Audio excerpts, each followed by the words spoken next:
nyo ang tanan sa pagpanglingkod no alang sa atong hamubo labi na gid sa atong pagpaambit sa pulong nining kabuntago no labi na gid nining adlaw nga Biyernes nga klaro kayo diha sa atong ebanghelyo tulo ka bahin ang atong ebanghelyo una diha sa San Juan kapitulo 7 bersikulo 1 ngadto sa 2 padayon dayon sa bersikulo 10 ut padayon na sa bersikulo sa 25 ngadto sa 30.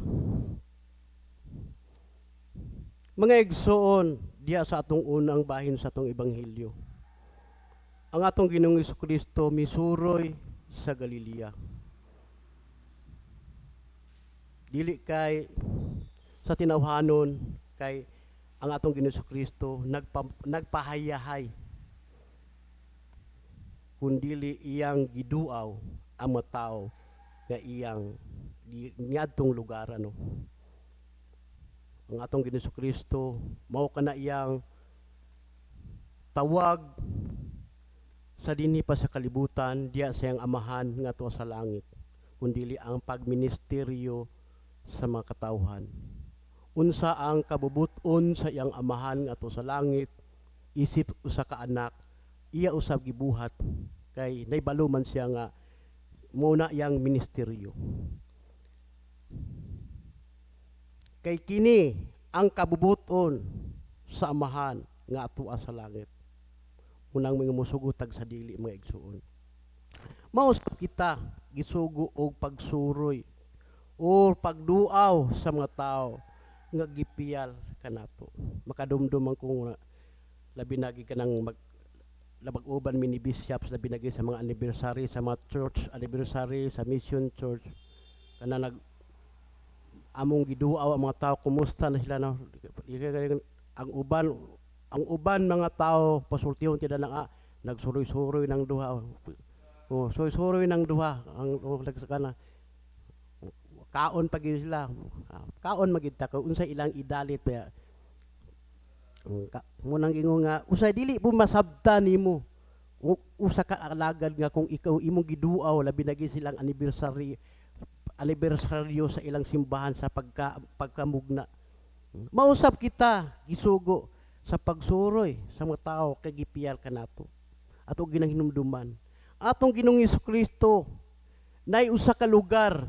sa Hudiya nasa ikadawang bahin sa atong kuan nga misuroy sa Hudiya kay ang mga wala siya dili siya gusto dito ang mga tao kay ang mga tao ditong lugar dili gusto nga labi na gid nakita nato nga ang ilang kasing-kasing nga dili madawat nila ang atong Ginoong Jesucristo labi na gid ang atong Ginoong Jesucristo wala ilaing yang tuyo kundili ang pagpahimangno nga kinahanglan nga atong pagkinabuhi nga kanunay labi na gid niining panahon sa Kwaresma kani nga ebanghelyo nagpunting kini labi ni gining panahon sa Kwaresma no nga kanunay kitang gipahimangnuan labi na gid sa atong amahan nga sa langit nga atong pagkinabuhi ayuhon diha mga igsoon diha sa matag adlaw no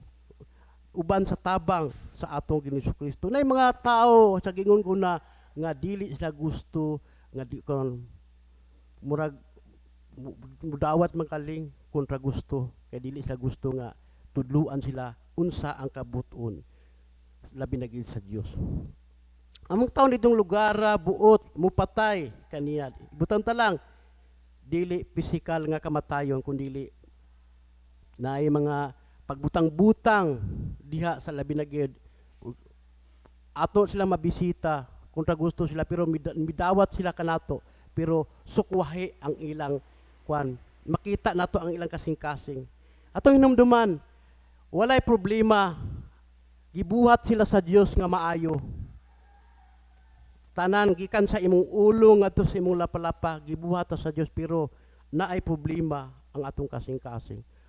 kung naay problema galing diha sa atong kasing-kasing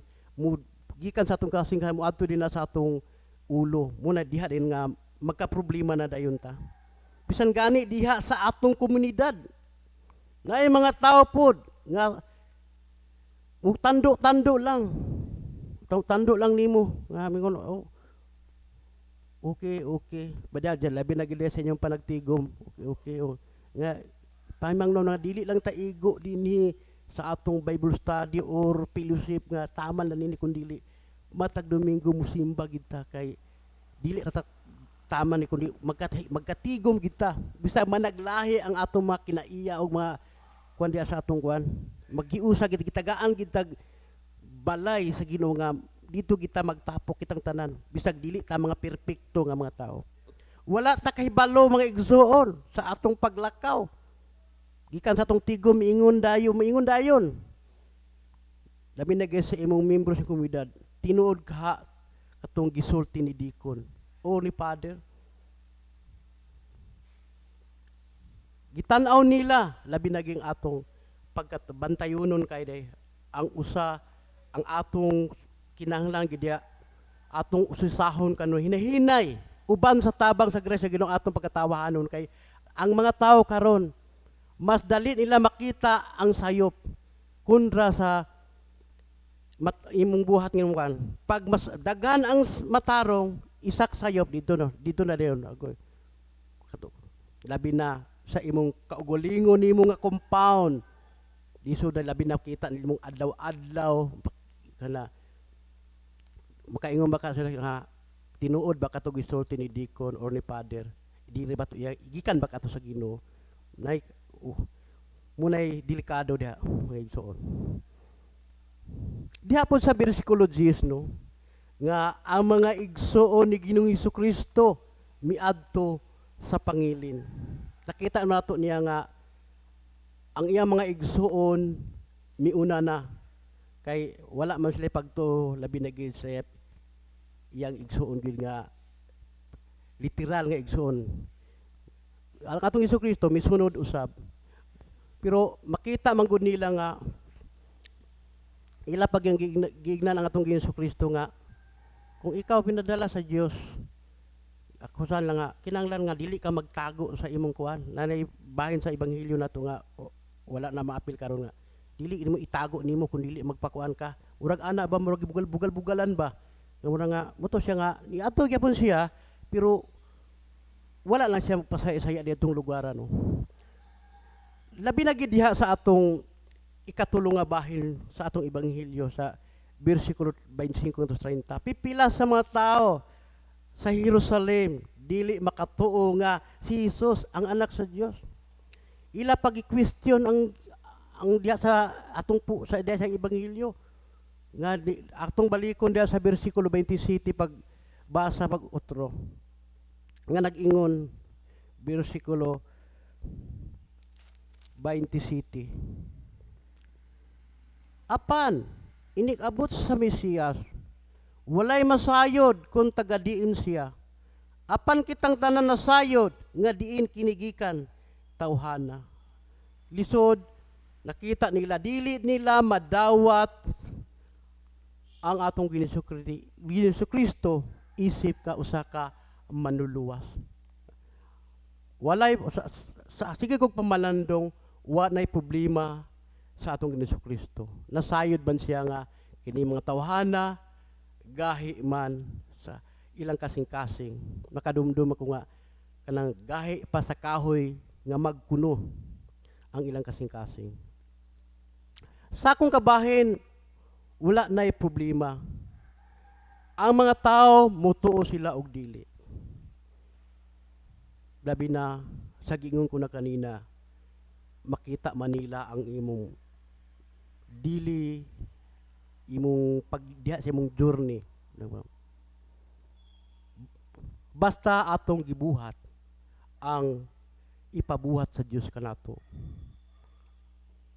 mo ginay tuyo dili kay maluya lang dayon ta kay kini mga tawhana ang ato sila dasigon sila paunsa mabalik diha sa kiliran sa Ginoo mo ginatong kwan dili kita mo question nga Lord di na mo undang na lang ko Lord labi lang tawhana diha sa gahaw gahi kay mga tawhana Lord gahi pas kahoy nga magkuno dili kay mingon na bahala na ang Ginoo mga igsoon nga ang Dios mamuhat kanila, pinaagi siya ang balang Espiritu Santo. Ang Dios maumay mo tandog nila. Nga diha bantayon no usab, labi dili lang kanato mga alagad si mga clergy, tanang mga ministers, labi na gid sa atong pag-alagad si bantayon ang kanunay diha patag adlaw ang atong kasing-kasing. Munay tan-awon kanunay nila, munay lang puntingon labi na gid diha sa atong kuan. Kay atong balikon to atong salmo responsoryo ning kabuntago no. Nagaingon,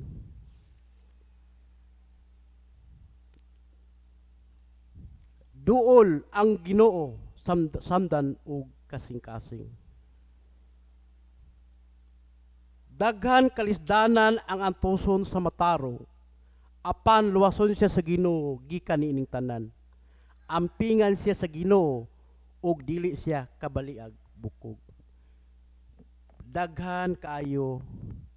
mga alagad o tanang mga ministers, dili na mga alagad mga ministers nga ang pag-alagad sa Ginoo sa ilang pagtanaw kabugaton kanila, dili ni kabugaton. Lini kabuntagon kinsa man ang walay samad sa atong kasing-kasing. Kinsa ang walay samad sa atong kasing-kasing.